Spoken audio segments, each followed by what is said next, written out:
मागील 2 वर्षापासून कोरोना काळातील बंद प्रवासी रेल्वेचे पुलगाव येथील थांबे पुन्हा सुरू होऊन सामान्य नागरिकांना दिलासा मिळावा याकरिता वर्धा जिल्ह्यातील खासदार रामदास तळस यांनी पुलगाव रेल्वे समितीच्या सदस्यांशी व विविध पक्षाच्या कार्यकर्त्यांसोबत 19 ऑगस्ट रोजी पुलगाव रेल्वेचे प्रबंधक देवेंद्र मुदलियार यांच्या उपस्थितीत बैठक घेतली होती। या बैठकीत प्रवासी रेल्वे गाडीचे परिचालन पूर्वीप्रमाणे सुरू होऊन पुलगावला पुन्हा थांबे चालू करण्यासाठी उपस्थित नागरिकांसमोर आश्वासन दिले होते। त्या अनुषंगाने खासदार रामदास तळस व पुलगाव येथील कार्यकर्त्यांनी रेल्वे नागपूर डिव्हिजनल मॅनेजर यांच्यासोबत प्रत्यक्ष भेट करून चर्चा केली असता डिव्हिजनल मॅनेजर नागपूर यांनी असे सुचवले की जोपर्यंत राज्य सरकार ना हरकत प्रमाणपत्र व परवानगी देत नाही तोपर्यंत हे करणे शक्य नाही, कारण कोविड काळातील बंद प्रवासी गाडीचे थांबे परत सुरू करण्यासाठी ते गरजेचे असून राज्य सरकारने मुंबईमध्ये लोकलसाठी परवानगी दिली आहे। बाकी परवानगी आल्यावर पुन्हा थांबे सुरू करू।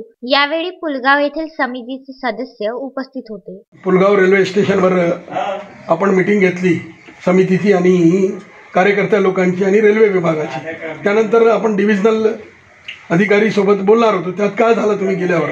काल मी सर्व आपले कार्यकर्ते पुलगावचे जीएम मॅडमला भेटलो, तिथं सविस्तर चर्चा झाली आणि त्यांनी सांगितले की जोपर्यंत महाराष्ट्र सरकार ह्या गाड्या चालवण्यासाठी एनओसी देत नाही तोपर्यंत आम्ही चालवणार नाही।